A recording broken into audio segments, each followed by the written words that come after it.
Okay, good morning everyone. My name is Umakanth Varottil. I'm at the National University of Singapore. I'm very honored to chair this session. Welcome to the second day of the GCGC Conference.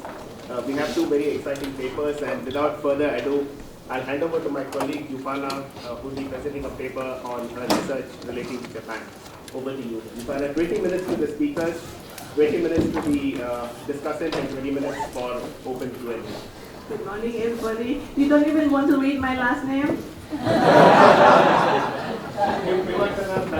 Very good, thank you. I think Marco was trying to remember my last name even 10 years.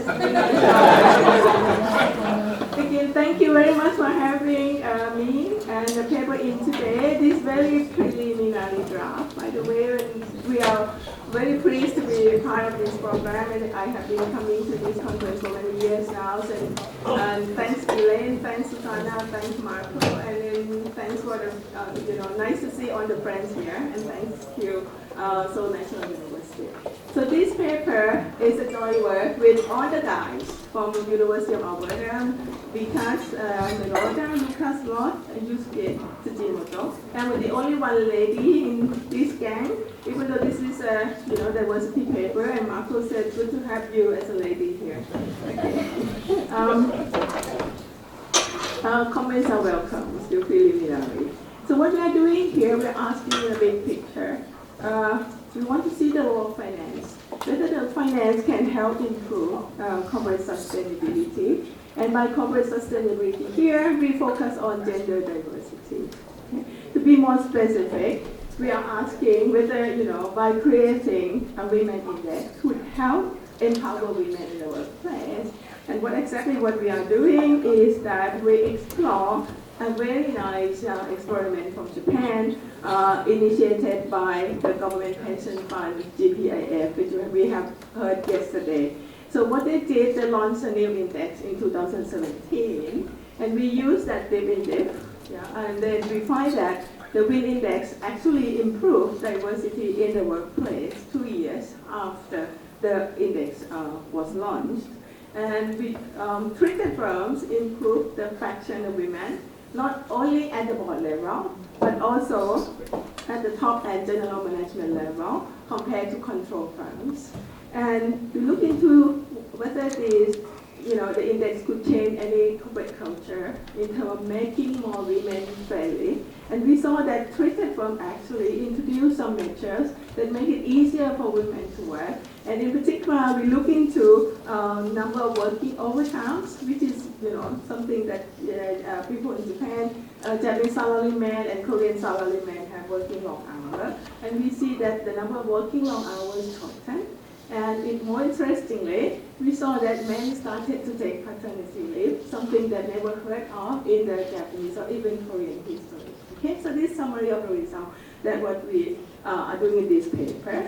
Now, first of all, a little bit of background, why we study gender diversity and why Japan.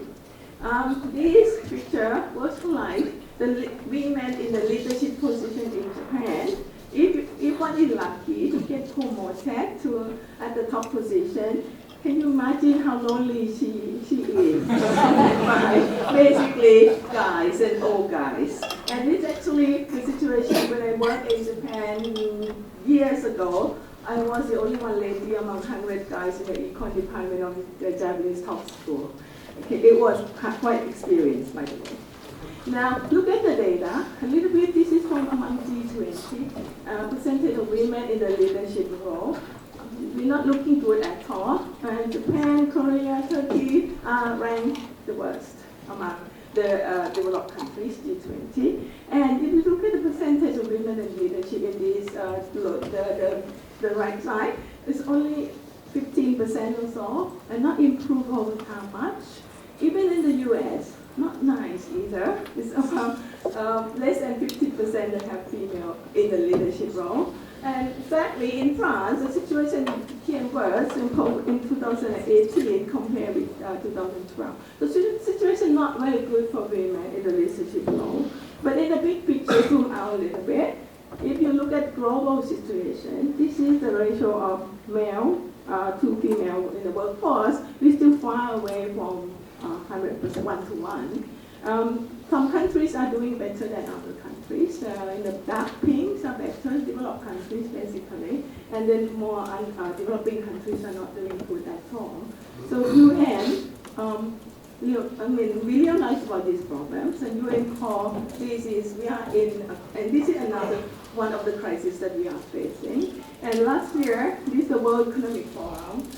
View is that if we are doing this pace, it will take us at least 130 years to reach equality.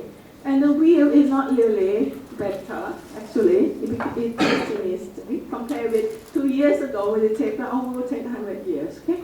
That means that we are not really doing better. Okay? So it seems a lot of things that we need to do to improve gender equality in the workplace.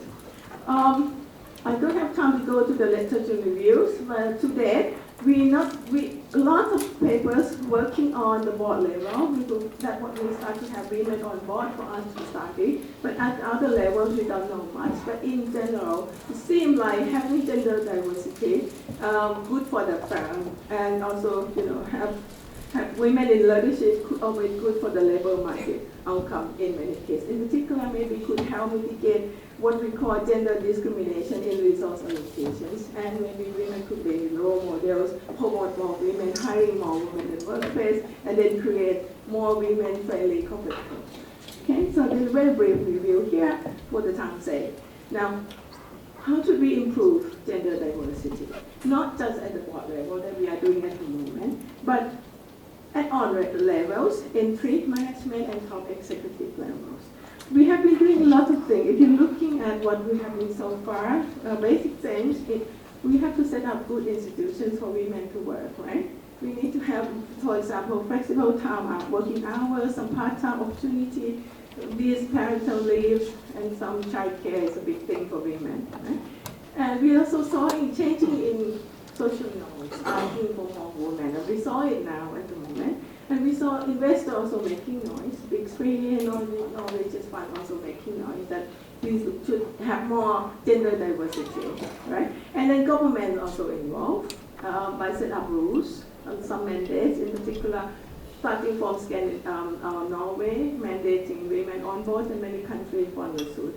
But this is about the board level. But to mandate, women quota at the whole workforce level seems to be challenging. And now we have this problem here in Japan. What about the Japanese corporate culture in the workplace? What are the roles of women in the workplace? Traditionally, women are queuing, right? What do they do? They are young. They serve tea, right? They are doing secretarial work. Okay, nothing serious about women's job. And this is, opening ceremony of Tokyo Stock Exchange when they bring in young women wearing beautiful kimono to open Tokyo Stock Exchange every year. So these are all, traditionally, the women in corporate Japan. Yeah. Now, who are doing the top jobs? They are old guys, literally old guys, control the top corporate decision. And what is their role of thinking about what women? Women talk too much and then unproductive. So this is the ex-prime minister. He's now in his 80s. He was the chair of the Olympic committee in Tokyo. And in the committee, there was no single lady. And then people asking, whether you have more ladies? And he said, would you make the meeting longer? And this is not just one time we have been hearing this. A lot of the Japanese top guys think that women talk too much and unproductive. And with the top executive control by literally all guys, how could we do this, right? They status quo, corporate culture there. How would we try to push for change? Maybe you need somebody to kick them at the edge, right? And that's what actually happening when Abe came in power 2013 and implementing Abenomics to make women in charge. Yeah? So what he did, among of the first things of what he did, wake up this giant, passive government pension fund that we have heard yesterday. And this is exactly, I think, what Jennifer and Tim and a lot of folks talk about. Maybe this is the kingmaker of Japan. So huge amount of asset under management, 1.2 trillion US dollars, the biggest one in the world, and we have heard lots of things yesterday. So one of the things that they did was also hiring new ex-MD, okay, Mr. Hiro Mizuno, who later on turned the whole thing to become a kingmaker, yeah, and activist, governance activist actually, and they launched a lot of activities we have seen yesterday, which I don't have to go through in detail. A few things that I want to mention is the big news on over the world among the activities, simply because the fund is big, and they have, asset under management, and the asset managers are on the big three, the world big three, a lot of big asset management there, and Japan signing PRI. It was the first thing that they did actually in 2015. Okay? It was actually a surprise of people on all the world that Japan moved very fast and is pushing for a lot of changes. And I want to touch upon what really relevant for our paper. So a few indexes that they launched, and I think the person in charge is here. Yesterday he also told us about lots of story over there. Okay, so he actually the person in charge, and yesterday I interviewed him asking why did he pick on this thing, in particular the women index that we are looking at, and the other two indexes in Marco is working on that. Okay, so we'd like to try to understand whether women index really work. Okay, before that, how does it work? Very cleverly, instead of Japan did it in-house, it asked a lot of vendors from over the world to come and bid, and MSCI won for this women index. So how we did, the objective is to promote women in the workplace, yeah, not just at the board level, across the board. Okay, how do they do this? First of all, they target large firms. In the beginning, started from top 500 firms by market cap. Later on, enlarged the sample a little bit more. Inclusion, the firms that can be in the index, the firms have to compete with the firms in the same industry. And they have to have women's score, which I'm going to talk in a moment, higher than the median to be included. So basically, it's relative performance. You compete with the firm in the same sector. So you have Toyota compete with Mitsubishi Motors, Honda, and Suzuki, not competing with Uniqlo. Okay, so basically, nice relative performance, yeah, to be on the index. The index member is about 212 in the beginning, and later on enlarged to almost 300 firms, and rebalance every 2 times a year. Okay, now, interesting. Let me go a little bit slowly in how MSCI came up with this index. Okay, so they look at 5 elements when they build the gender diversity score. The first 3 is about attraction, retention, and promotion. Okay, let me talk a little bit. So they're looking at, by attraction, they look at the percentage of women in new hire, the percentage of women in the workforce, and retention. They look at the gaps, the differences of tenure in the firm between male and female. For promotion, they look at also percentage of women in senior management, and then percentage of women on board. And then this is the data that the firm disclosed to the Ministry of Labor or something, yeah, the government. So MSCI could collect the data, but then the firm could, choose to disclose and not to disclose. Then they give the discount. If the firm disclose on these 5 elements, then you get full score. But if the firm disclose not disclose one, then you get minus 5%. All right.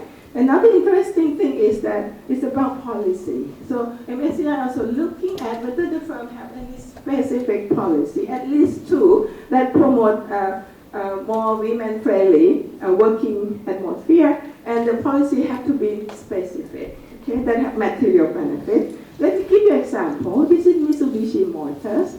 So the plan has to be like this to get full score in terms of policy. So Mitsubishi said that from April 1st, 2021, in the next 2 years, what we're going to do is the following. We're going to increase the ratio of female assistant managers to 15%. Then we also will encourage to have, male taking paternity leave as well. And then they're going to have more in-house childcare. So like this, you're going to get full score. Okay. Now, next. This score is between 0 to 10, and for the practice score, MSCI gives 25% weight, then the rest MSCI gives 75%. 25 versus 75%. Okay, so the scale is 0 to 10. All right, so this is how MSCI set it up. So we are asking here is our research question: does the WIN index work? Okay, in terms of whether they have, have more gender diversity performance in terms of more women in the workforce, and then more women in the leadership. Here we look at the general management level, executive officers level, and the board of directors level. Then we're looking at whether the firm will have more corporate, more friendly corporate culture. And the key thing here is because the big thing in corporate Japan is about working long hours. So we're going to see whether the workshop have less OT, overtime work here, and we proxy by the number of OT and the pay that people receive from OT. And then we are looking at whether male taking more paternity leave or not. And these data we collect from the KSI survey. Right. So now, incentive. What is the incentive that the firm would like to join? For the wins to work, firm have to be incentive. And yesterday, I was told that the incentive is about to fit in, right? It's a prestigious index, right? In order to be, part of this, it's a reputation effect. It's prestigious. You either fit in, if you don't fit in, there's a shame. Okay, this is one of these, but we haven't tested. I think I'm missing one slide. Let me go back. Okay.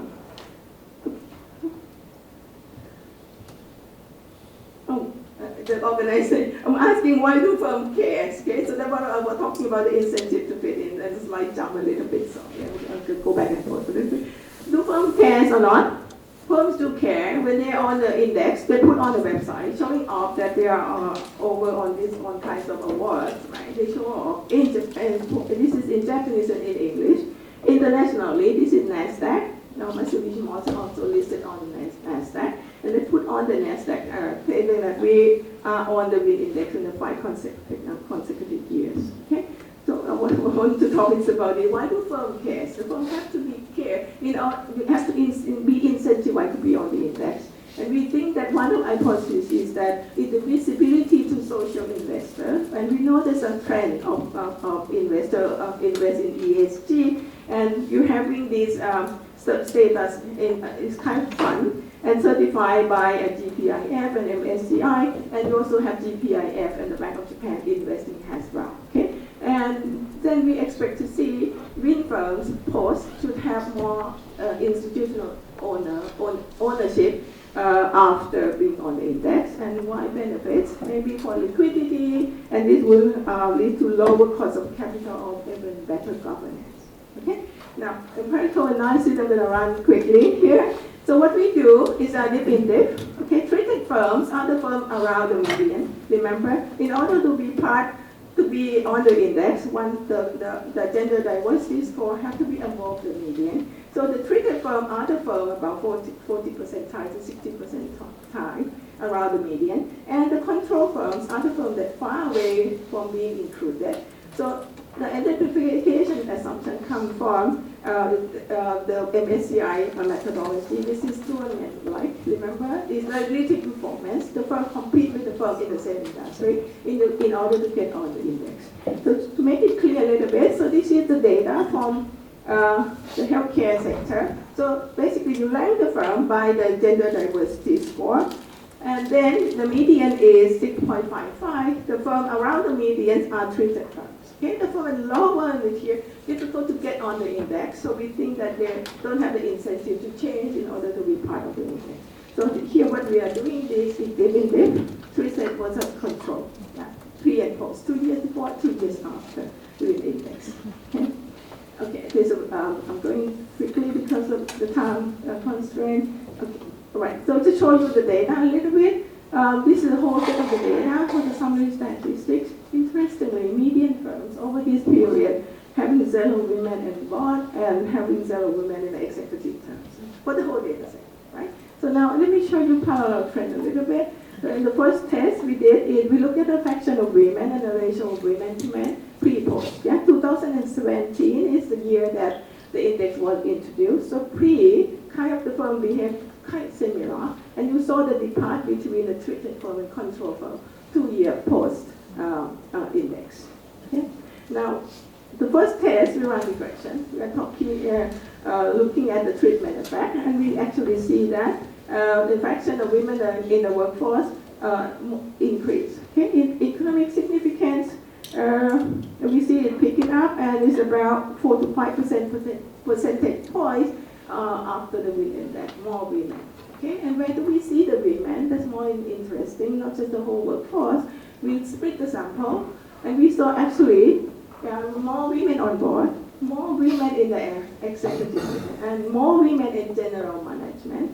And in a non-management team, we don't see much of that, right? The next question, what about the corporate culture? What kind of things are going to change? And we saw that less overtime for the treated firms, men taking more paternity leave, and no change in women, which is surprisingly, but at least we saw some changes so far. So the next question, what about incentives? So far, we only tested one hypothesis. Is it the visibility to investors? Do we observe more institutional ownership after being on the index? So we tested this. Interestingly, we saw that institutional investor ownership increased and driven by domestic, and GPIF ownership also increased. And we also see some change shareholder increase as well.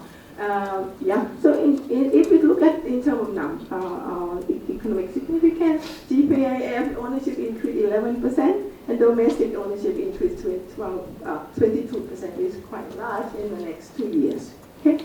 Now, last question: is it bad to have women on in the firm? Is it costly to hire more women? So we need to look at all kind of performance variables. ROA, sales over total assets, sales close, total skill, annual stock returns. We observed something connected, but nothing significant at all. Okay, pause. Then, so at least not costly to the firm. But how should we interpret this result? We have to be very careful. Is it about greenwashing policy? Is it not costly greenwashing policy? Or is it about, when one invests in ESG or one change in corporate culture? We would say it may be too good to be true to observe changes, improve performance very quick in the next 2 years. Maybe it takes more time because it's kind of long-term investment. And we saw a lot of papers looking at, changes in ESG, investment in ESG, and we don't see performance effect too soon. Okay, so I'm gonna wrap up. So in general, it's an interesting experiment. It's teamwork. And for the policy implication, if it works, why not? I think it's easier, maybe easier to replicate than just government trying to mandate gender quota. Maybe Korea could do the same thing. Thank you.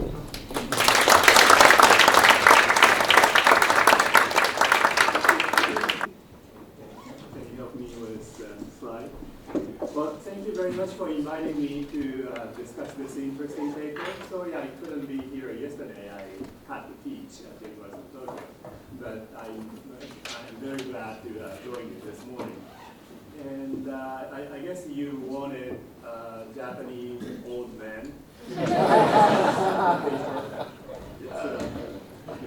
It's a hard paper to discuss, so I'm not going to.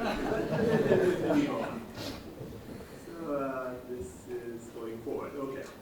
So Ivana did a great job going through the paper, and so I don't have to really summarize the paper. But let me do that anyway. This paper examines the impacts of introducing new stock price index in advancing the women's empowerment in Japan. And the great thing about this paper is the methodology. They look at, they found an incidence which is very close to kind of an experiment and very close to exogenous shock, and looked at how the different firms responded to the shock. And the great thing about this paper is that they compare firms that have some chance of getting into this MSCI win index, and we assume some benefit of joining that, so there's a competition between them. And they compare these firms to those firms who have no chance of making it to the index, and see and compare them, and if they behave differently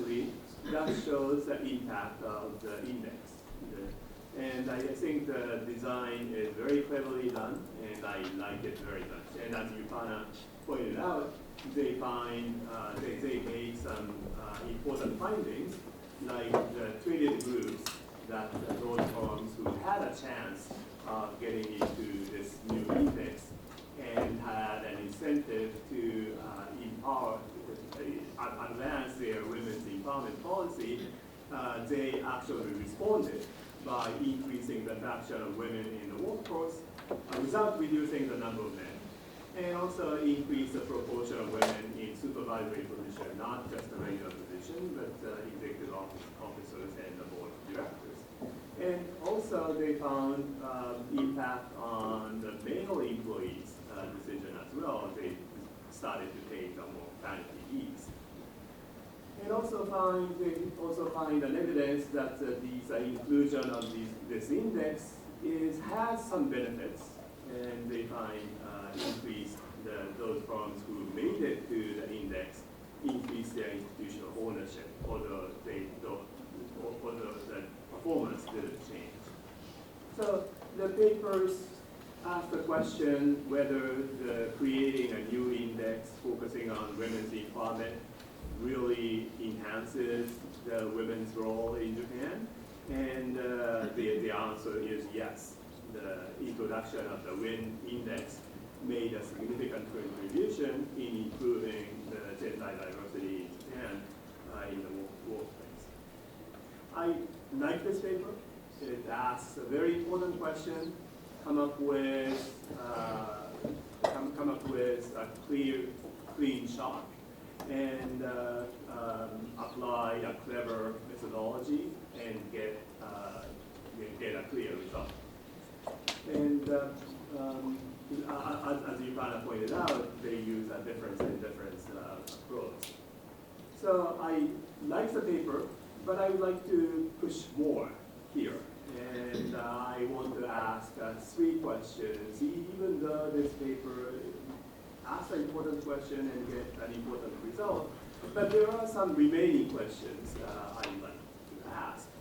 And one is that the story here is this new introduction of the new index encouraged some firms to do more. And that led to the advancement of the women's status in the workplace in Japan. But I'd like to ask if it's really the case. Well, what the paper found is a difference between 2 groups. The one group which had a chance to getting into this index, and the other group of firms is the firm who didn't have any chance.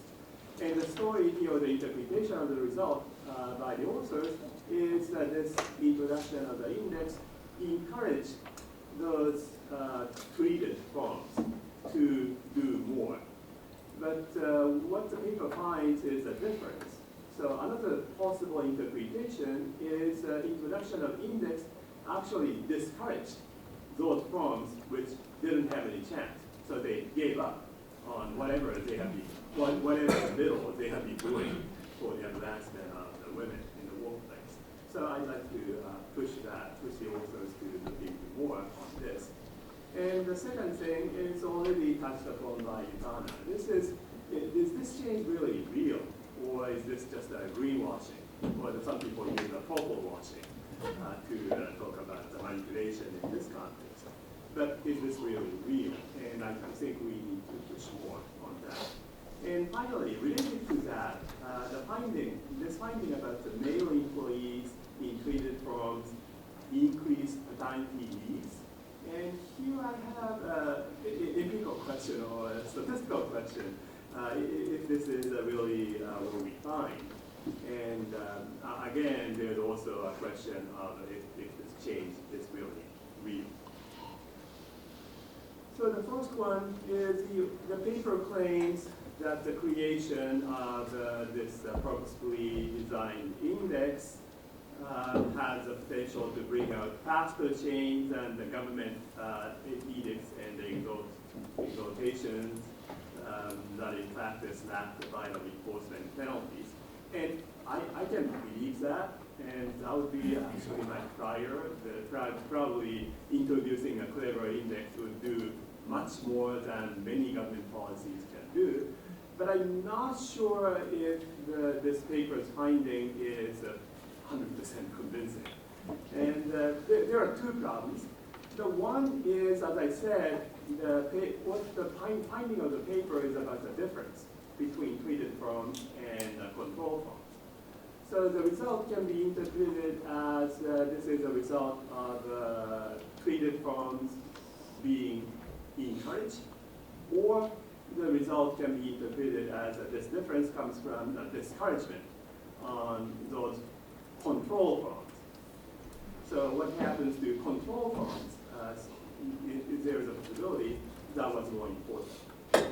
And also, if we look at the time series of, say, women's proportion in the workforce in the Japanese corporations in longer horizon, this paper looks at the change between 2015-2016 period to 2018 to 2019.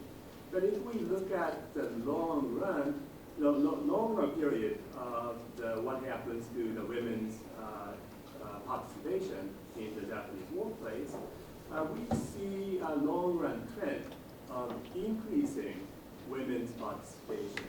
And there was a break. But the break was not in 2017 when the index was introduced, but in 2013, which is when the Abenomics started. So at least from at least the aggregate picture doesn't fit the finding that the interpretation that the index actually encouraged some firms to step up on their efforts to increasing women's participation, so that must have had some aggregate implication. So this is the figure. The left side of the figure is one of the figures that Yupana showed. What happened to the treated firms and control firms for the fraction of women, so the panel A of figure 1. And okay. So you can see the treated firms increase their women's fraction, and the control firms, their fraction stay the same. But if you look closely, there is already an increasing trend for both. And what changed in 2018 and 2019 is really that these controlled firms decided to do less. And the treated firms just continues their trend. And this is clearer in panel B, which I don't show here, the fraction of women to men.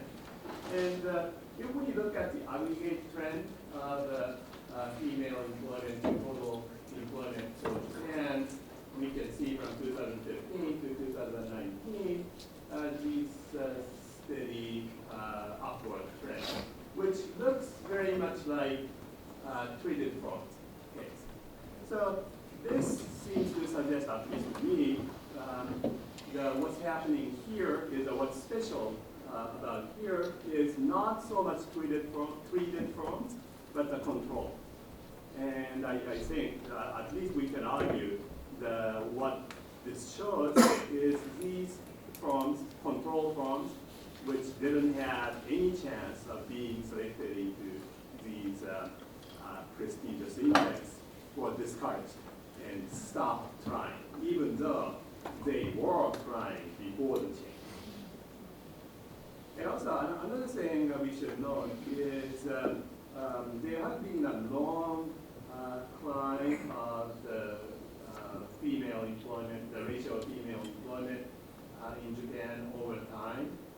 And from this figure, it's hard to see the break. But if you try to find the break, you can find that around 2013 instead of 2017. And it's actually clearer if you look at the number of employees, number of female employment and the number of male employment separately. And this is something the paper does too. The most important part or the substantial part of their finding comes from the treated firms increased the women's employment in number, not just the ratio. And that's true in the aggregate as well. We see increase in the female employment in Japan, and the break is not so much in 2017. It's really happened around 2012. So the growth rate kind of increases. And if you look at the ratio, this is less clear because there has been also a trend of falling male employment in Japan. And I don't have time to get into why male employment in Japan has been falling in early 2010, and actually it goes back. But it relates to it is related to the difference between old employment and young employment. And just to wrap up on my first point, so I think it's worthwhile to look at even more, even harder, to get a better idea about whether this shows, the finding shows the encouragement effect of the creation of a new index or discouragement effect. And the encouragement, if it's a case for encouragement effect, it's a good news. But it's possible that these index actually discourage some firms who had no chance of getting involved, and that may have actually hurt the women's empowerment in the Japanese workplace. So it also helps to consider longer time series as well. Now the second question is, of course, we find all of these changes in the form, are they really real? And I think this relates to the similar question we've been asking for the corporate governance reform in Japan, which some of you have looked at. And there's a nice paper which came out in JFE several years ago, recently, by these authors, which do a very similar experiment, was a similar calculation. The Tokyo Stock Exchange introduced JPX 400, which includes good firms with higher ROEs. And they document the companies competed for the inclusion of the JPX 400, and they compare the firms which are close to threshold and far away from the threshold. Very much in a similar way as this paper does. And they find those firms who had a chance and competed actually increased ROE. Okay. And that's a good news. But although they didn't find usual accounting manipulation using accrual and so on, but they found that most of the ROE increase came from the reduction of the discretionary spending, including, most importantly, R&D expenditure. So we are not sure if this really has led to a better corporate governance and a better corporate performance. And of course, as Yupan pointed out, it's been only 5 or 6 years from the introduction of these, so we may not be able to see the results. But Hideaki Miyajima and his co-authors have been looking at the result of corporate governance reform, which Japan had been doing, let's see, at least 10 years, maybe more like 20 years. They stepped up during the Abenomics, at least more than 10 years. And their conclusion, I think, is in the form, Japanese corporate governance changed. There are a lot more outside directors. Now, 100%, or almost 100% of the firms in TSE first section in this graph has 2 or more independent directors. But the result we haven't seen. The corporations continue to invest little for the fixed assets and continue to accumulate cash.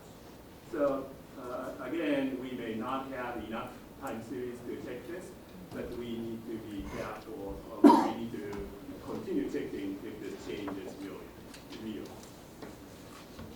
And let me get to the third point, which may be a small point, but when we talk about when we look at the result on paternity leave, this is a regression they run. And they look at this interaction terms, the treated and the post-2017, and find the positive position. But here, if we look at the treated, which is a difference between treated group and control group, even before the introduction of the index, this is negative. So for many other regressions, this term is close to 0 and relatively precisely estimated. But here, it's negative, and in some cases, this is significantly negative. So when we want to look at the impact of the introduction of index to the paternity leave, taking of the paternity leave, what we need to do, I think, is to look at the sum of these two positions. What really changed between treated forms and controlled forms after the introduction of index? So even though, sorry, so I'm not sure what it is, but I can go back here. But the point is we should look at, is this the presentation? Started from scratch. So my point is that we really need to look at the sum of these, and I'm not sure if it's significantly positive or not. And and of course, even then, we need to check if this is a result of encouraging those treated forms or discouraging the controlled forms.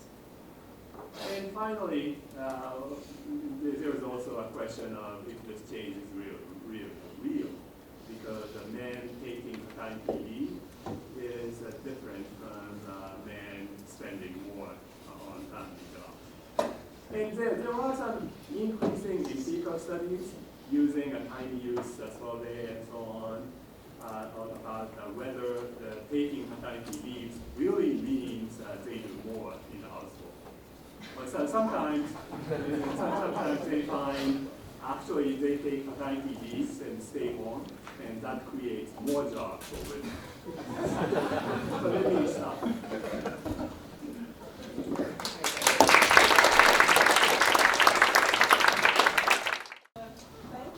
Thank you, Tsang, for a very nice comment. We didn't think of that point, but you are right, because the Japanese men, when they stay home, maybe Korean men the same, they sit, and then they ask tea, rice, TV. Right, so probably maybe create more work, but thank you. And here what we think is interesting, little point, actually the younger men taking more paternity leave, in the net effects even, but thank you for that. I haven't thought of that part. Very nice part about the encouragement versus discouragement effect, that definitely will look into the control groups as well. Also, what happened after that, and the characteristics of the two groups actually before the WIN index was introduced, whether they are similar or difference of some sort. And we will look at that. And then the trend on the employment, the old and the young, that's an excellent point. Definitely we'll look into that. And then the employment pick up, the female employment pick up since 2013. That's a very nice point, which we also will look at it. Okay? Excellent points and very nice comment. Okay? We will definitely do that. Thank you. and maybe more comments and suggestions. Nice paper. I really enjoyed this. And thank you, Takeo, for the shout out. This is a paper that's very close to our JPX 400 paper. And so I thought there were a couple of considerations we had to think through during the review process that I think might be relevant here as well. The paper raises several reasons why corporate managers might care about index inclusion, but I don't know that you really seriously engage with kind of distinguishing between the various potential reasons. You show some evidence that institutional investors seem to pay more attention, but at the end of the day, valuation multiples didn't change, profitability didn't change. That suggests cost of capital isn't changing. So that might be more consistent with the reputation story. Now, if that were true, I think the second relevant consideration to think about is how lasting do you think this effect, if we take it for granted, would be? I think the story of the JPX 400, we think that was largely about reputational effects, but I think ultimately that the effect was short-lived. Because for a short period of time, the media was covering all the inclusion and exclusion that created a lot of angst for corporate managers who got kicked out. And you get to declare victory if you were included. But over time, because there seems to have been so much turnover that people kind of decided not to care. And these days, this is still happening, but the news isn't covering it anymore.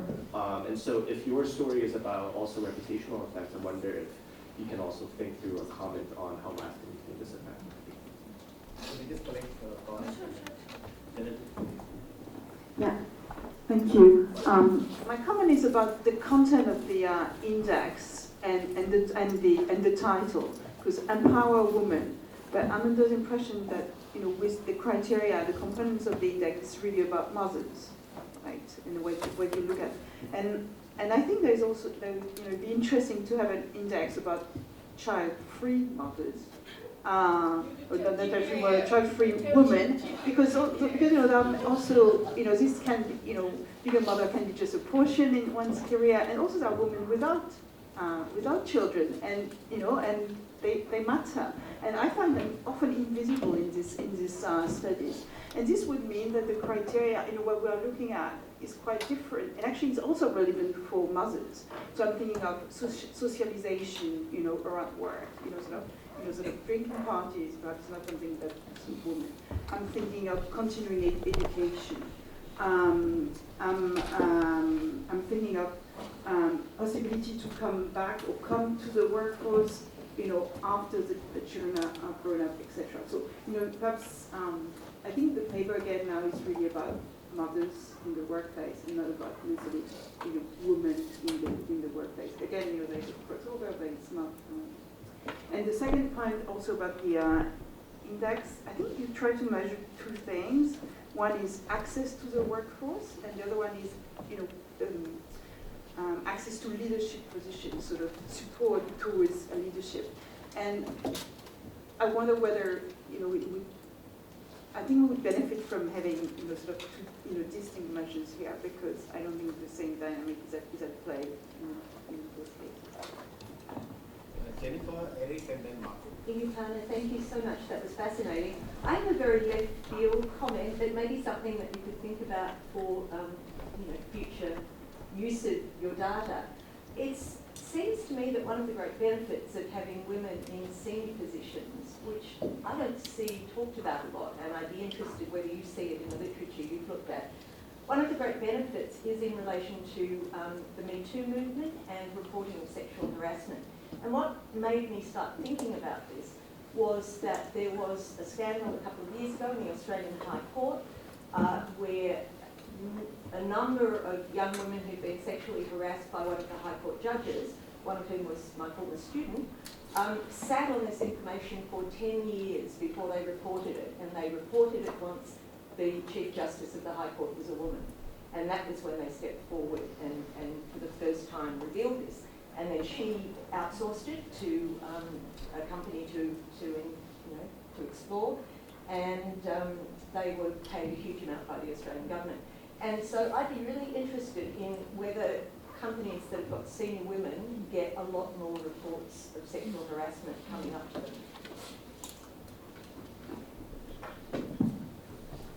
So really interesting paper. A couple of, I don't know, they follow a little bit on Charlie's points as well as the discussants.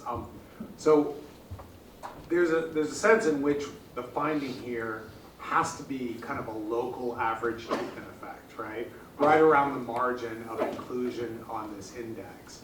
And that local average treatment effect then almost mechanically has to be a zero-sum treatment effect, right? It's going to create winners and it's going to create losers along those margins. And so I guess I'd be interested in your thoughts on the extent to which that's still, a desirable outcome simply because you're going to be, moving some companies more aggressively, possibly in a way that will catalyze others down the road, notwithstanding the fact that the index, could keep the discouraged firms from even trying very hard. The flip side of that coin, I think, is this question of like the real effects. I guess there's two ways you could take this project. One is to say, firms were actually just not getting it right, and by having this inclusion, this index inclusion, it would cause them to sort of move across this threshold and realize that they just weren't maximizing profits or revenues or earnings. But another version of this is, this is a goal that has social importance, and assuming the firms were coming close to maximizing, then something like, I'll be a little gearheady, right? Something like the envelope theorem is true here, right? So you push them along one boundary, and if it doesn't have much of an effect, it kind of ratifies this idea that you can do kind of local sort of social policy without having much of a negative effect. So I almost kind of view the null result on negative effects as being confirmatory of almost an envelope theorem type of argument, which I think is actually quite good. And then the last comment I'll note, and this may be a little bit too centered on our profession, but I was at least part of a cohort of people where paternity leave became much more popular, and I took it. And I took care of babies and stuff. But I do know a lot of people, men, who took paternity leave to write a couple more articles. and so I don't know whether there is an extent to which the takers of paternity leave are also using that as an occasion to invest in growth of their own human capital. Marco and then Giannetti.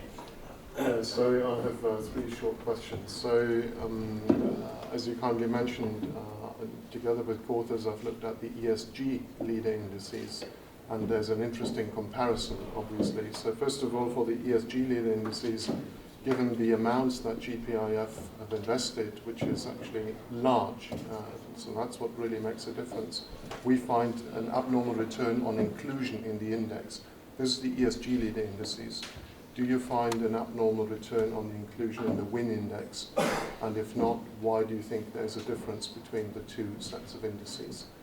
Then for the ESG leader indices, when it comes to MSCI actually, to our surprise, do not announce the inclusions in the index, not even to the companies that have been included. They only announce this to their clients, not to the general public. And you find very few press releases from index inclusion on MSCI. How do they do that for the WIN index? Do they actually announce the inclusion, which speaks to the prestige effect? And then the third question, can you make leaps on the underlying score? So how difficult is it to actually massively improve your score by disclosing a lot more, which seems to drive the underlying score? Thank you, panel, for this wonderful paper. And so I just wanted to comment on the question by Genevieve. That's why this is so focused on mothers in workforce. Well, I think it relates with another issue in Japan, which is kind of decreasing population and declining birth rate. So it's also another important agenda for the Japanese government is to increase birth rates. So for that, to make the life of mothers easier is very important. So of course, it's also important to make life of the non-mother females workforce easier. But I think the priority in the place, I think I can understand that. And actually, I also have a question, maybe to Yupan or maybe to Mr. Shiomura. Well, unfortunately, he has left. Maybe I'm gonna ask him something. But so Professor Hoshi's comment suggests that maybe this index kind of discouraged the firms are not doing so well, and even if that is not true, it didn't encourage them. So I was just wondering whether this, but I think it's more important in Japan to make every company to work on this. So I was just wondering whether GPIF is thinking of anything to offset this kind of discouraging effect, or by because you introduced this index. But so what are you going to do with the bottom half? So. And now we have the Shiomura back. So we have the last question to Johan before Ivana can respond.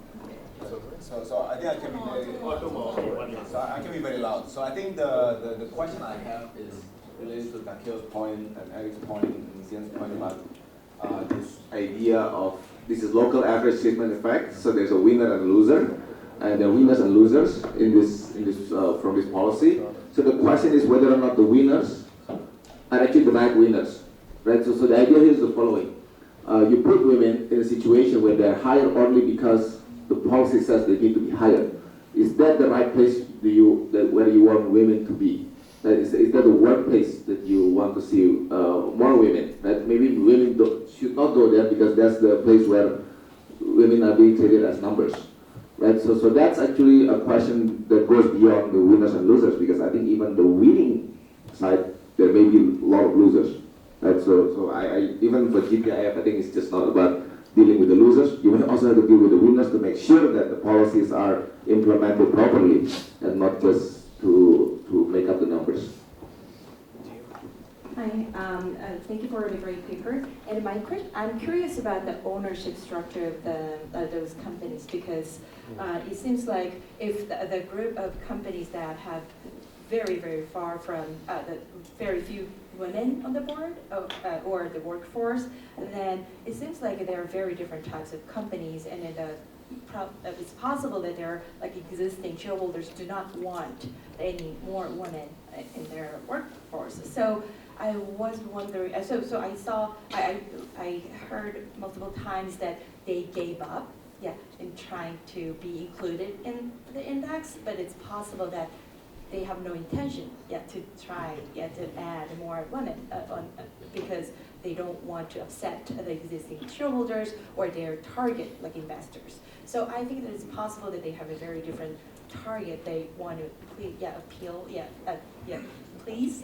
So I want to see it would be really helpful to see more of the composition of the shareholders or the target investors. One last question. One question is, you didn't find anything about Tobin's Q or any stock-related performance. Maybe you should also look at bond yield, because if GPIF is using ESG policy toward bond investment as well, maybe you could find some lower bond yield for those companies who are included in the index. Ivana, there are a lot of questions, so you can take us 2 minutes to pick one or two and answer them. Thank you so much for many nice suggestions and comments. The bond yields, of course, we will look. Simple thing first.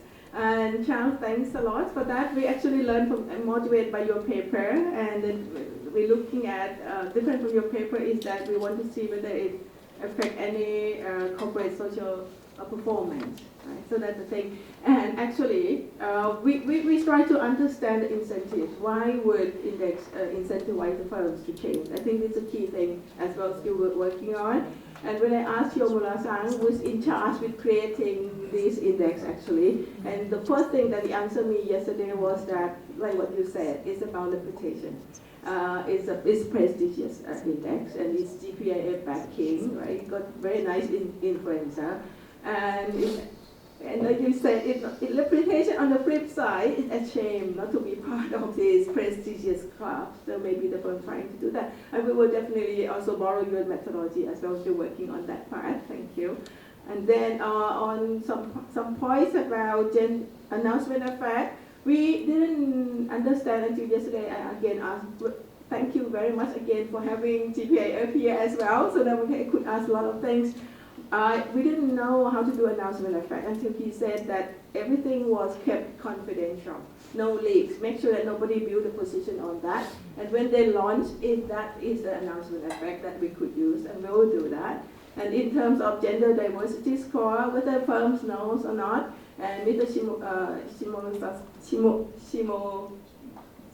Tsang said that they actually give the score to the firms in the industry. Like Toyota would know where Toyota is in the ranking of the automobile industry.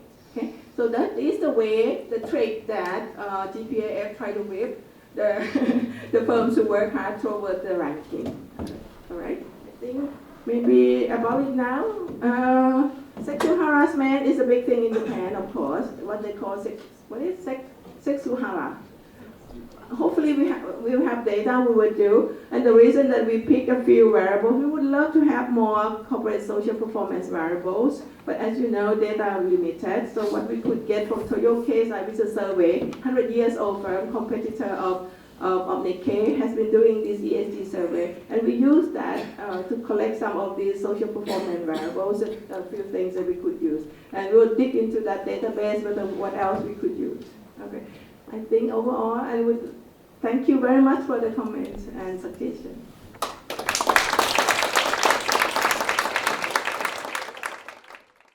Thank you so much for coming and having me here. I'd like to first thank the organizers for having our paper on the program, and also a big shout out to Suzanne, Elaine, and the local SNU organizers to putting up such an amazing conference. This is a joint work with my co-authors, Nuri, Ersahin from Michigan State, and Mariassunta, Giannetti from the Stockholm School of Economics. So in this paper, we are trying to build a measure for supply chain risk, given what's going on in the world, especially for supply chain in the last few years. I think a measure is definitely needed for us to better understand what kind of supply chain risk firms are facing.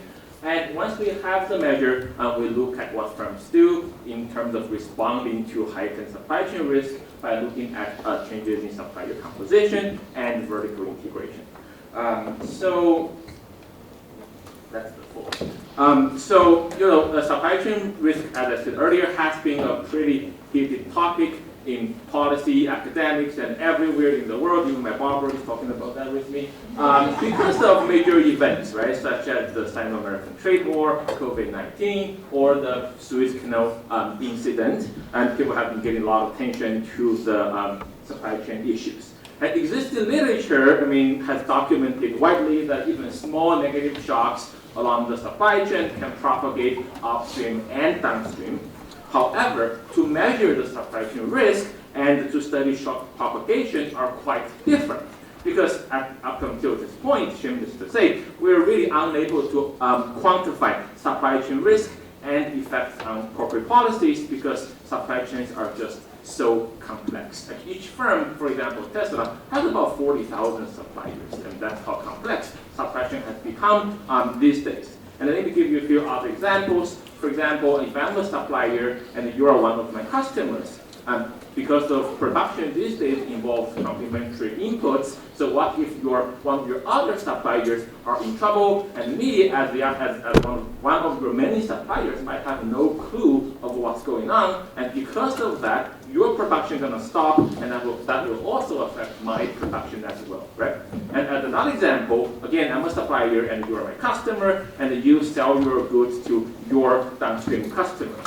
And what if your downstream customer is in trouble, has production problems, and me as the supplier, 2 links up the chain, have no idea what's going on? So those are the issues why supply chain risk is more complex than we think to quantify them. So in this paper, we come in to develop a proxy for supply chain risk using textual analysis, adopting a very similar approach following that Hassan et al. Paper in the QGE that they quantify firms' political risk. Once we have the supply chain risk measure, we want to understand the economics behind it to study which firms are mostly affected by supply chain risk, and to what extent supply chain risk affects firms' policy as well as the industrial structure. Okay, so a quick overview of the main results also serves as a roadmap for the rest of the presentation. So first, I will show you our firm-level proxy for supply chain risk, which is obtained from textual analysis of earnings cost. I will show you how we measure it, and I will show you bunch of validation in the time series and in the cross-section to say that we are indeed capturing risks related to supply chain, and I will also show you some characteristics of the measure. And once we have the measure, we look at the economics and the effect of supply chain risk on supplier composition, and what we see is we see firms are diversifying their supplier bases, and we see flight to home and flight to quality.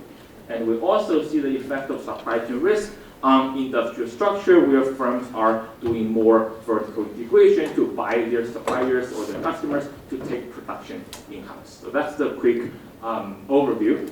Before I jump into the measure, let me quickly tell you the data we use in the analysis. So the main data we use is the earnings conference call from about 200,000 transcripts from about 6,000 firms from 2002 to 2020. This is all US firms. We are work in progress with the international version of this. So firms hold quarterly earnings conference calls to inform investors and analysts about performance. I'm sure everybody knows about that. So we use the earnings transcripts as the base to do our text analysis to see how firms discuss supply chain risk. And we also supplement the supply chain information from earnings call using information from Factory Revere, that's one of the leading providers for supply chain data, as well as the usual suspects from level information from CompuStat, as well as M&A data from SDC Platinum. So how we build our measures, so how do we do our text analysis? So first of all, what's your library, right? So we start a training library first related to supply chain using a textbook called Supply Chain Management, Strategy Planning and Operation. It's one of the most widely used supply chain textbook in the world. That's where we get our supply chain related words. And for those of you who don't know, so bigrams means any two words that's next to each other. Those are what we call bigrams. And we also construct another training library for non-supply chain topics using an accounting textbook called Financial Accounting, which is one of the best sellers for accounting, which allows us to capture words used in the discussion of general financial and accounting issues, because we use earnings call transcripts. So there's not only going to be supply chain discussion, going to be a lot of accounting discussions as well, right? So to build our supply chain training library, we basically include any bigrams that are at least 30 times more frequent in the supply chain textbook than in the accounting textbook. Why we are doing this is because we want to get rid of all the accounting discussions to make the measure less noisy, so we can focus on just the supply chain discussions. So here are the 100 most frequent supply chain related bigrams out of almost 71,000 bigrams. And you see, actually, it is a little bit noisy, I have to say that, but it is definitely capturing supply chain related stuff, such as inventory, retailer, demand, manufacturing, product, transportation, so on and so forth. So it is definitely related to something about supply chain. So how do we measure supply chain risk? So actually the idea is very simple. That looks like a very complicated equation up there. Actually the idea is simple. Here's what's going on. So we have the supply chain bigrams from our dictionary, right? For each supply chain bigram in our dictionary, we look for the 10 words around it. In those 10 words, if we, around any supply chain related bigram, if we see any synonyms for risk or uncertainty, we give it a score of 1. So we go through this for each transcript, we see how many ones each transcript gets, and we add them up together. Then we scale that number by the total number of bigrams in each transcript. Some transcripts are longer, some are shorter, so we don't want to just measure in the length of the transcript. We have to normalize it by something, which is the total number of bigrams. So that's our supply chain risk measure. It's not just a measure of the length of the discussion of supply chain, but actually we are combining the supply chain discussions together with synonyms of risk and uncertainty. Okay? Since we're at it, maybe we should just also measure supply chain sentiment as well. And so that's a very similar equation. And here we take a very similar approach, and we borrow the Lanron and McDonald dictionary for sentiment index, sentiment words in financial text. And what we do here is very similar thing. So basically, for each supply chain related diagram, we look for the 10 words around it, whether there's any discussion of the sentiment words. If it's a positive sentiment word, we give it a score of +1. If it's negative sentiment, we give it a score of -1. So again, we aggregate all of those scores over each transcript and scale them by the total number of diagrams of each transcript. So we can measure supply chain sentiment in this way. So here we are trying to be as objective as we can. That's why we don't use the machine learning approach or any C word, have the machine figure out what's going on. We just take the textbook, whatever they say in the textbook. We don't write those textbooks. So that's the library we use, and any of the dictionaries are being widely adopted in the literature. Okay, so let's look at a few examples. What are the what firms really talk about when they talk about supply chain risk? So for example, looking at the Mercury system example, when they discuss their supply chain risk, they say the first is that suppliers may be financially vulnerable, and then they say the other major supply chain risk is the potential for COVID-related manufacturing disruptions, that is temporary site shutdowns that could affect supply chain of U.S. source materials to Mercury, right? And look at the other one, select interior concepts. They say, as we look at international supply chain, it's fairly fragmented, and you have considerable risk with respect to tariffs, supply chain, work stoppages at ports, those kinds of things.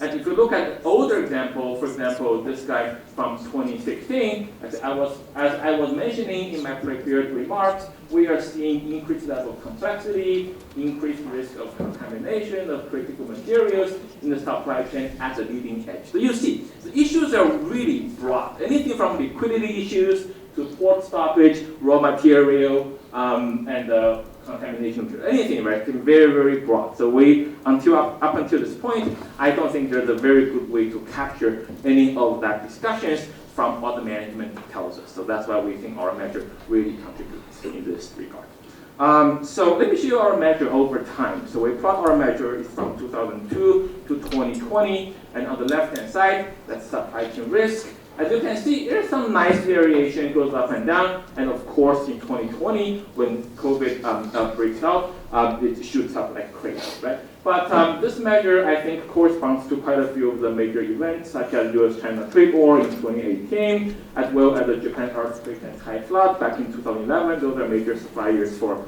countries for supplying a lot of the production in the world. And interestingly, for the SARS outbreak back in 2003, we actually see a decrease in supply chain risk. We are not sure what's going on. The speculation is at the time, probably China wasn't a big part of world trade, right? Slightly pre their WTO era. In terms of supply chain sentiment, we see actually also very nice variation where when you see there's negative news about supply chain, we see a decrease in supply chain sentiment. And what's more interesting of the sentiment measure is that it's not just going one direction. It's not just bad sentiment. We also see positive sentiment at times that we are speculating probably because when the firms are doing well, they are making their supply chain more efficient. You see an increase in supply chain sentiment. Okay? So let me show you a bunch of validations to make sure I can convince you we are capturing something related to supply chain risk.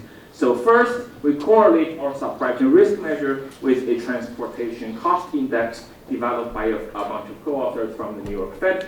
What we see here is those two measures, our measure is the orange line and their measure is the blue line, evolve together pretty nicely, but they're not exactly the same because we believe supply chain risk is not just transportation cost index, but should also be highly correlated with that, and that is indeed the case. And looking at something that's more qualitative, so looking at our top 10 industries in terms of supply chain risk, you see there's non-metallic minerals, textile products, furniture, so on and so forth. And we went to look for other third-party reports to corroborate with whether we are indeed capturing the top industries. And we find that the Euromonitor finds a list of manufacturing industries that are most sensitive to supply chain risk in 2019, which includes textile, machinery, high-tech mineral products, and those heavily overlap with our top industries. And also, if you guys remember, the semiconductor industry was in big trouble back in the COVID-19 days, and that's part of the SSC two-digit code number 36. Okay, on the other hand, if we look at the bottom 10 industries of basically with the least amount of supply chain risk, and it makes sense, such as educational services, what we do, amusement parks, personal services, eating, drinking places, food stores, general stores. So those are the ones you would expect to be less susceptible to supply chain risk, right? So that's some qualitative evidence. How about looking at some regressions? So here we look at hard to substitute input.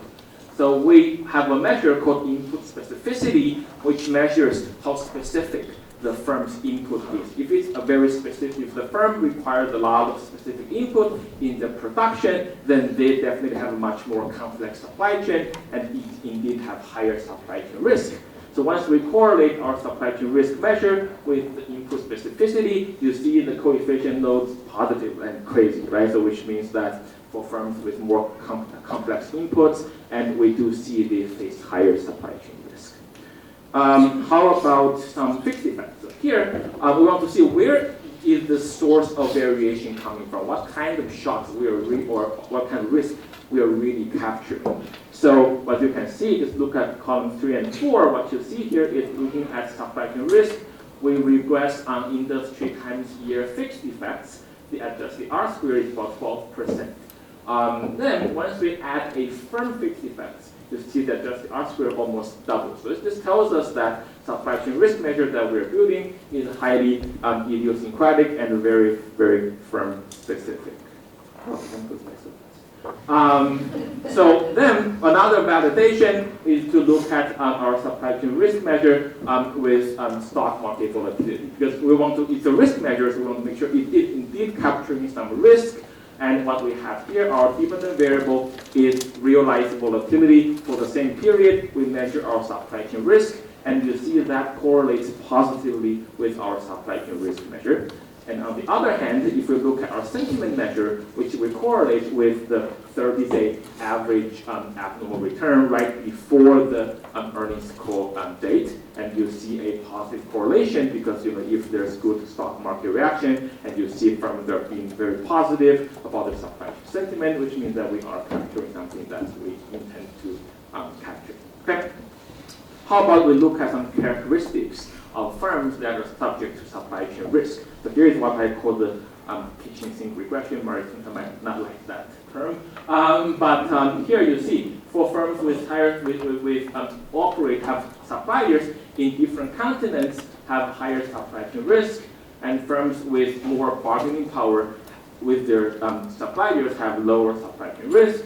And larger firms means that they have more complex supply chains, face higher supply chain risk, and firms with more suppliers in the industry have lower supply chain risk. So those all make sense, right? Which means that firms, so those are some characteristics of firms that are facing high supply chain risk. And interestingly, for firms with high institutional ownership, we don't see them have higher supply chain risk. Maybe this is because institutional holders are not forcing firms to discuss supply chain in their earnings calls. So let me jump to the results where we look at the effects of supply chain risk. Hopefully I have convinced you enough that we are measuring supply chain risk, and yes, it's a little bit noisy, but we are indeed capturing something related to supply chain. So what firms do when they have heightened supply chain risk? So first, we look at the composition of suppliers. So what we see here is for firms with high supply chain risk, you see the increased their number of suppliers, and that results are mostly coming from firms increasing the number of suppliers in the same continent. Those are U.S. firms. Basically, they're moving back to North America, and we see an increase in the number of U.S. suppliers. Okay? And we don't see firms increasing suppliers in other continents other than America, which makes sense. And we do see firms increase their suppliers who are industry leaders. That's what we call the flight to safety. But those suppliers are more reliable and will make their supply chain more resilient. How about vertical integration? So here what we see is that in column 1 and labeled 4 and 5, so the first and second column. What you'll see here is firms with higher supply chain risk are more likely to undergo mergers and acquisitions. They're more likely to merge with suppliers or customers. And in the last column actually serves another robustness or validation, because mergers are going on all the time. We don't see firms with high supply chain risk to undertake unrelated mergers, which means that they are actually trying to deal with their supply chain issue. Okay? In terms of timing, I'm going to skip one more slide. But some of you, with your corporate finance hat on, you will ask me about endogeneity. So one thing we do is we use an instrument variable approach to address some of that, because the discussion of supply chain risk could be endogenous. Firms have a reason to tell you what they want to hear, especially in those earnings calls. I think lawyers write a lot of those stuff, and they want to strategically discuss certain stuff versus not. So we think that the strategic discussion of supply chain risk are less likely if the suppliers are also discussing supply chain risk. So we instrument for firm supply chain risk using the maximum supply chain risk of all of its suppliers, and you have to believe, trust me on this. The first stage is very strong, and the second stage estimates go through just like in our OLS regressions. In terms of timing, I have a lot of robustness tests that I don't have time to go through, but one thing I want to point out is that if we exclude the year 2020, that's the COVID year, we see all the results go through. So it's not because of the huge increase in 2020, 2019, because of COVID, the results are still there if we exclude that year from the analysis. So let me conclude. So in this paper, we developed a novel proxy for supply chain risk based on text analysis, and the takeaway is that firms facing more supply chain risk diversify their suppliers and are more likely to become vertically integrated. And we think measuring supply chain risk is important, and we are taking the measure beyond the US and probably come up with more aggregate measure for regions or industries. That's future work in progress. So thank you so much for your attention, and I look forward to your discussion.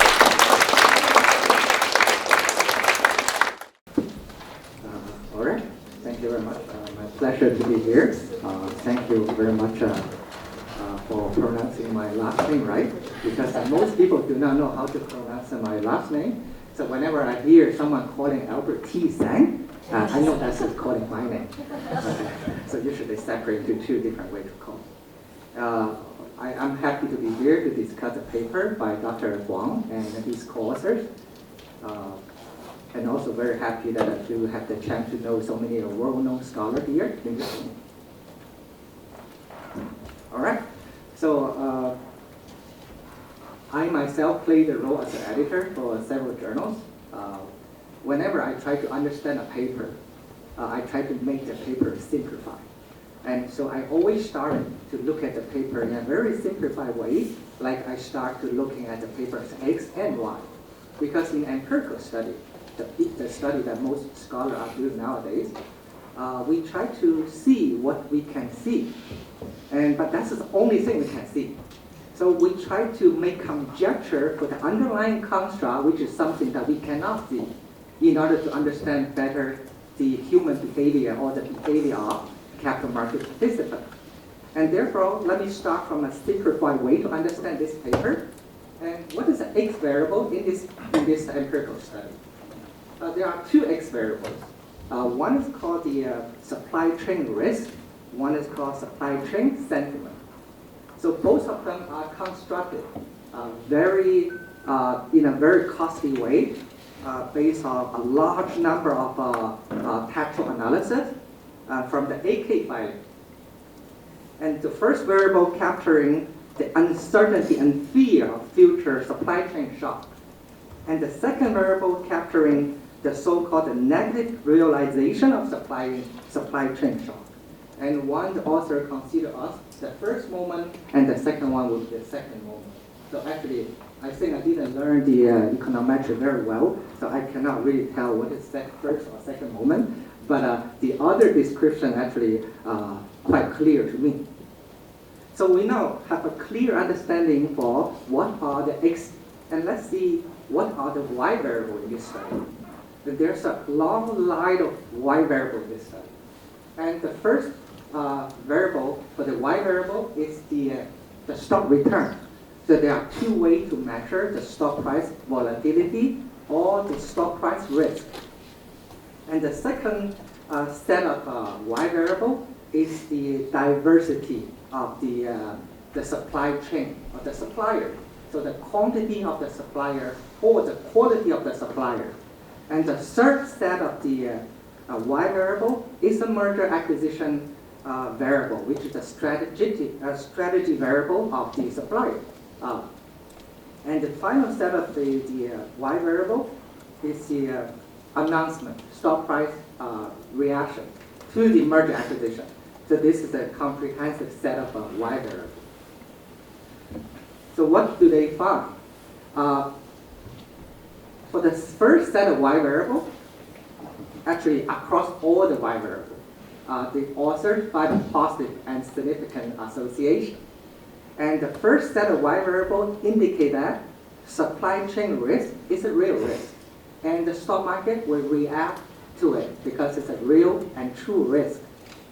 And for the all the subsequent Y variables, it suggests certain kind of strategy. So the firm, knowing that they are facing some sort of not easily diversified away supply chain risk, excuse me, they are going to commit to certain strategy. Some strategy is with low cost, and some strategy is very costly, like merger and acquisition. So basically, this is talk about supply chain risk. It's risky, and firms are going to do something to respond to such a risk. So this is a conclusion of this paper, to make the paper very clear to understand. The good thing of the paper, which is the paper trying to create a brand new variable which can measure and capture very well the so-called supply chain risk, because ex ante is very difficult to capture. And it employs a very cutting edge methodologies, textual analysis, to try to capture this variable. And we can see this work is huge. It involves so many conference call transcripts and across a large number of firms across a long period of sample time. And all these diagrams must take the authors a lot of time to create. And in order to better validate the measures, they also have done a lot of work in terms of the validation. They also try to plot some charts by time, by industry, and we can see easily that during the COVID-19 time, and the supply chain risk increased substantially, suddenly. So all this beautiful chart actually validates the measures validity. And this is also adding to the literature, because we have a long line of literature talk about how we measure something hard to measure in terms of a geopolitical risk, climate risk, which is the very popular study topic nowadays, cyber risk, and even the competition pressures. So all these topics people try to capture from the manager practitioner's eyes, what is the risk they are perceiving.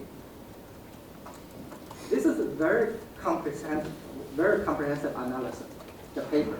I haven't read many papers in a year, but this is one of the longest papers that I have read during this. So it took me actually quite several times to read the paper, to finish it, because we don't sometimes have that long enough time to finish the whole paper with more than almost 80 pages, with 14 tables plus 8 additional tables and many different charts. And the paper found that, earlier I also conclude the paper is talking about supply chain risk is something risky, and firms are going to do something to react to such a risk, some costly, some less costly. The paper is very well written, the conclusion is believable and intuitive. And I don't need to recall the conclusion of the paper. We know that the paper is about quantifying the risk and how the firm is going to react to the risk. My comment is, although it is very informative, it's very good to include so many analysis, but the paper is long.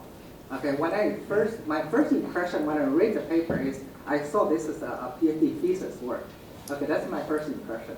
Because it's too comprehensive in terms of a paper. Okay. And there are so many X and so many Y's, and tables and charts. So in my view, in terms of selling the paper to the right journal, we may have to do some kind of trade-off between the comprehensiveness and focus of the paper. Something have to give up, or you may have to think about how to divide the paper into several different parts. And also, I'm wondering, so why would we need to have two different supply chain measures? Okay, so although I can tell the author have done so much work which should be applauded, but I don't see what is the fundamental difference between the so-called supply chain risk measure and the supply chain sentiment measure. I know it's being quantified in a different way, but fundamentally I don't know the difference. Perhaps clearly distinguish between these two measures can create another level of contribution.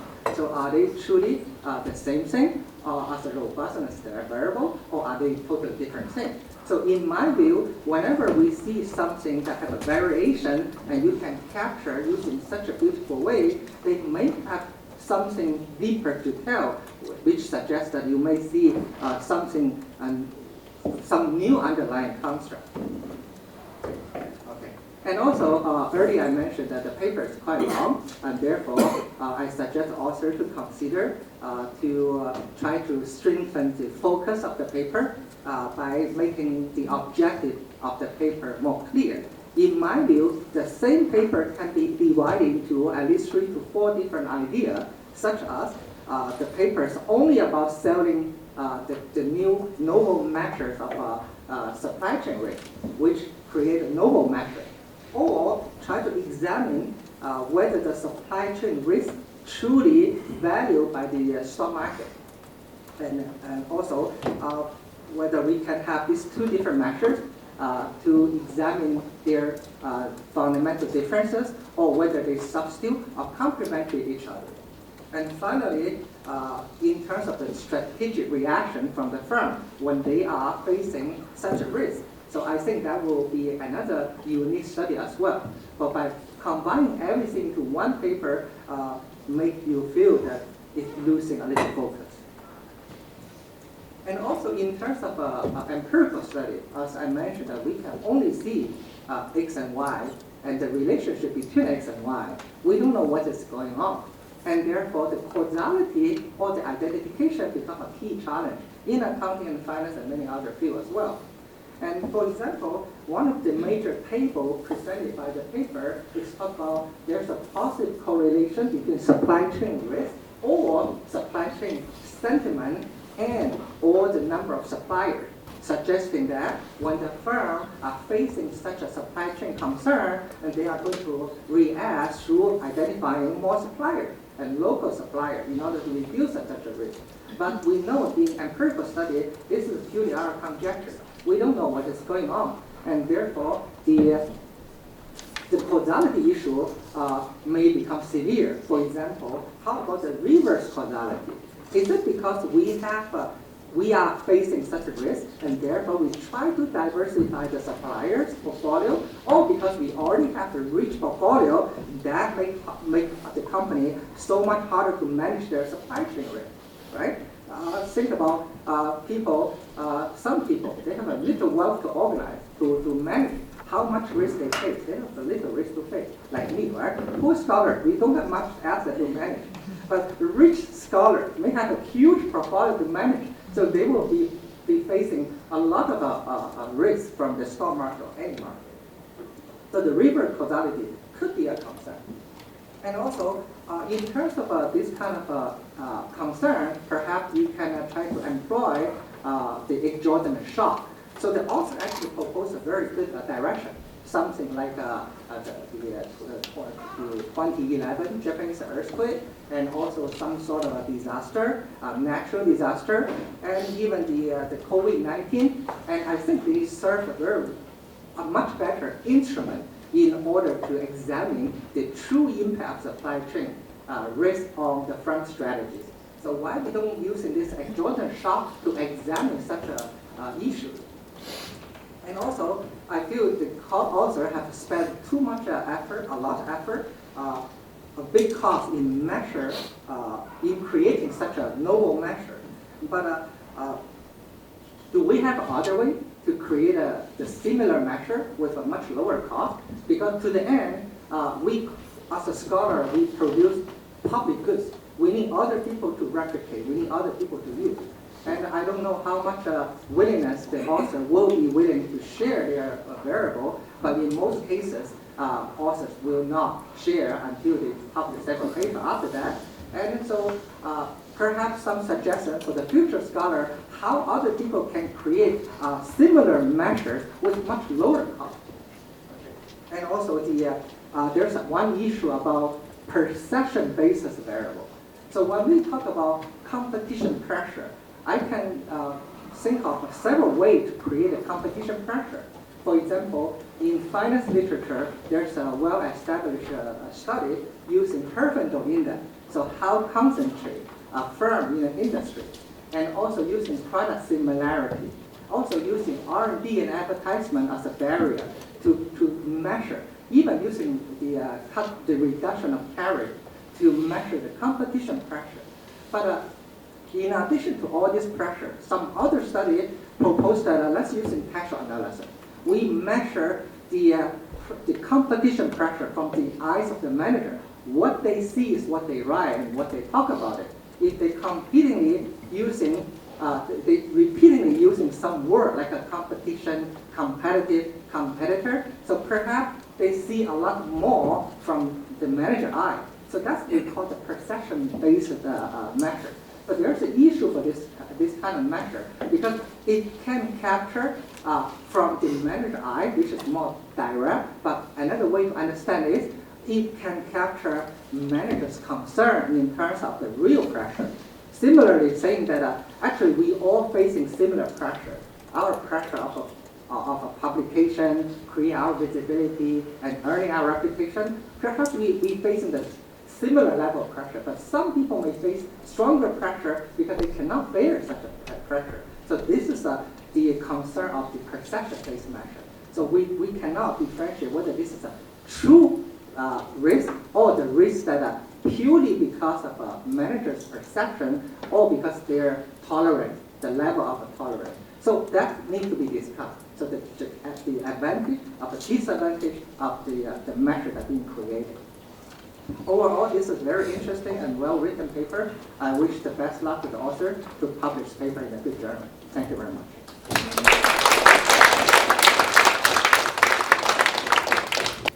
Thank you, Albert, for the very thoughtful discussion. All the points are very well taken, especially we're going to think more about streamlining the papers. My dean will be very happy if he knows that I can divide it into 4 papers. That's an increase in the numbers of papers we can have. So in terms of two more things. So first of all, we are definitely going to post the measures we have. We're writing a grant. Hopefully we can have a website where we can constantly updating this measure so people can use it. Because we talk to regulators here at the SEC, they're coming to me and say, oh, if I know your measure in 2019, because our commissioner tells us, go measure the supply chain risk, and nobody has a way to do it. So if we can make this as a public good, we are more than happy to do it. And in terms of reverse causality, that is an issue that we definitely agree with you in the OLS results. Hopefully the IV thing I didn't show the results helped with that a little bit, but we used the one thing I didn't present is we used the 2011 Japan earthquake and Thai flood as a definitive event study to look at whether firms respond more to those events by increasing their supply chain and increasing their suppliers, change their supply chain composition, and we do find similar results.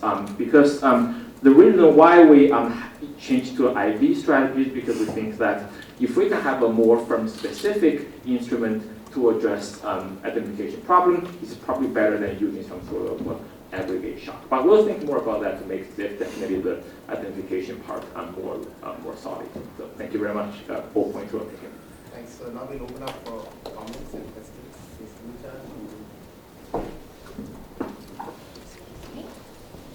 So it looks like you're using M&A as a strategy to mitigate this risk, but I think there could be a less costly way of doing it. being more responsible to your suppliers. So if you can get a score for each of the firms, how they're treating their suppliers, maybe you could use that as an output variable.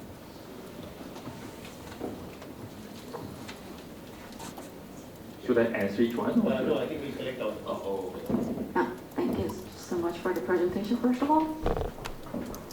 Yeah. I'm really looking forward for you to upload the data as soon as possible. Like, we are really looking forward to it. And I just wanted to ask a simple question. If you're trying to update your measurement by dropping all and does in your dictionaries, because like in the table that you showed, there you were counting, like, for example, there were the supply and a supply, which means you're counting supply twice, so which might distort your measurement. So I'm just being curious if you're trying to update that. And another one is about the political risk. So you were, in your finding, there was no relationship between the supply chain sentiment and political risk. But I'm just wondering, like, if you change the political risk, it's not within the firm, but within the supply chain itself, then how would that be related to the supply chain sentiment? Yeah, thank you. Yeah, so just to piggyback on the measurement itself, unless I miss something, it seems like it's like a very, every time you have one of those identified phrases, you count it as a one, and then so it's very binary. I think the proper way to go about it is more of a string. So you can have multiple references to various, supply risk words that you are putting in a close proximity, which makes it a stronger signal compared to just, if you have one of the, just for example, you have product. Product can come for supply reasons, but it also be not related at all to supply. It could be just as a matter of like, just like this is a company product, so it doesn't relate to at all to supply risk. So I think you should think about how the interaction between various phrases that you pick up should impact the way, the strength that you give to whatever it is. The second point is maybe, again, maybe I missed it, but have you considered doing matching between firms that have high supplier risk score and lower, and let's see how that interacts? Sorry, I think I get that part. For the matching to you. Sorry, excuse me. I think if you take two companies that are operating in similar environment, but you find a score that is very low for one and very high for other, you can just create pairs and just see how your.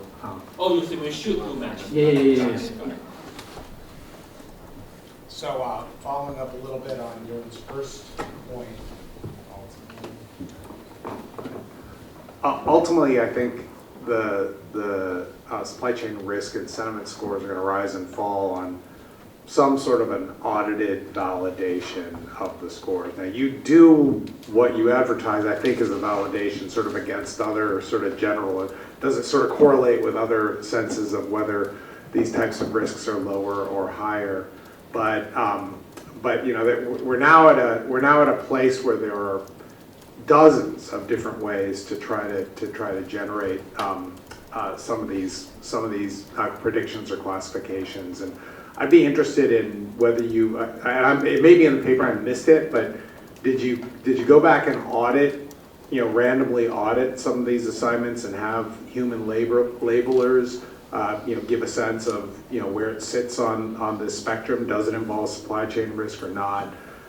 There's a whole bunch of other proximity measures you could use. There are people now that are tuning large language models. You could potentially do that with these two textbooks and use the API from a tuned version of Llama or GPT-3. You can't do it on GPT-4 yet.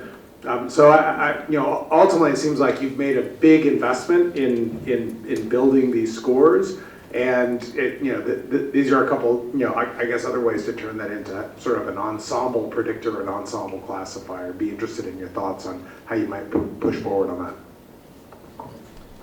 Similar direction. So if you really can convince the SEC that this is to go to measure for supply chain risk, are you facing a massive kind of Lucas critique here? Because then, of course, people will understand that whatever they say in the earnings calls matters for the measure of their supply chain risk. And then, of course, they can engineer their wording, et cetera, that somewhat defies the idea. But this is also what, yeah. Right. Very much enjoyed the paper. Building a little bit on from Professor, I believe's point as well. As a validation exercise, I would like to see whether we actually find higher relatedness and correlations among companies that are producing similar products. So they would naturally be having exposure to similar section chains. So like suppose they are very close at the Home Phillips measure and then they move together, then based on that analysis you'll be more confident with the measure that you'll validate it, and then perhaps you can go on with the matching and then find like marginal differences.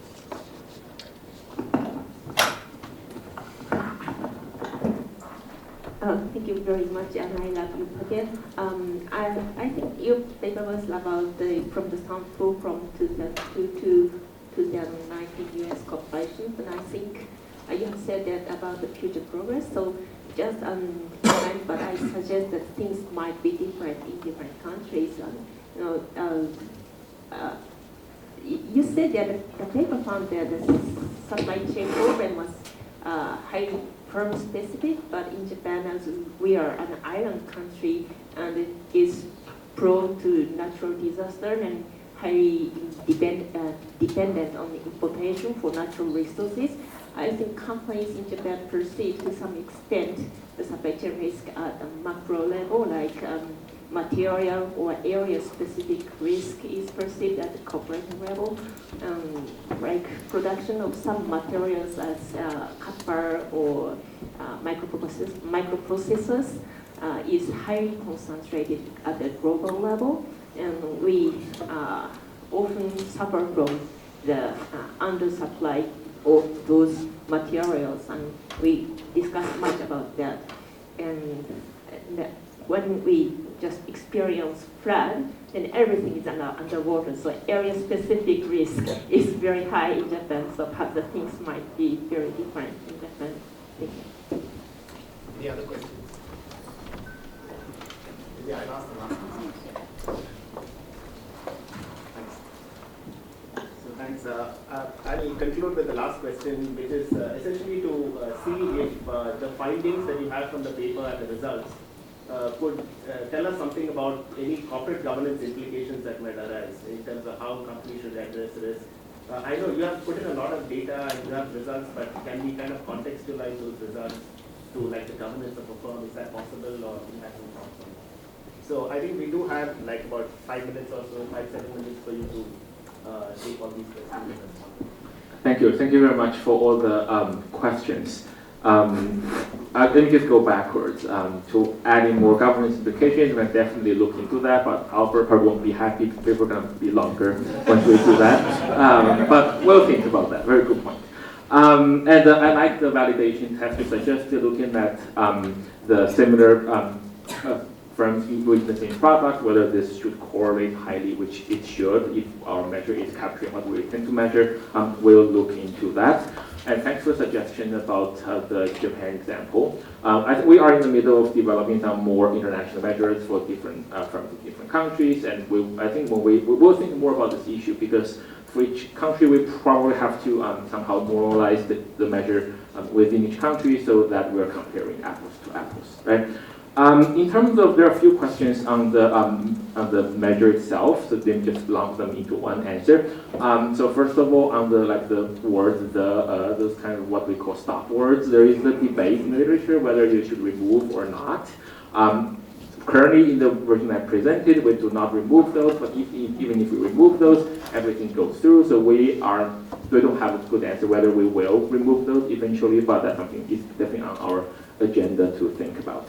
Also, this measure, in terms of giving the different weights to different strengths of the words, that's where we haven't put too much thought into it, but that's a very good suggestion. I'm sure some words definitely mean more than others, so that we'll think more about it. But currently, yes, we just assign one the same 1 point to each word that's being mentioned. Right? So we'll think more about that.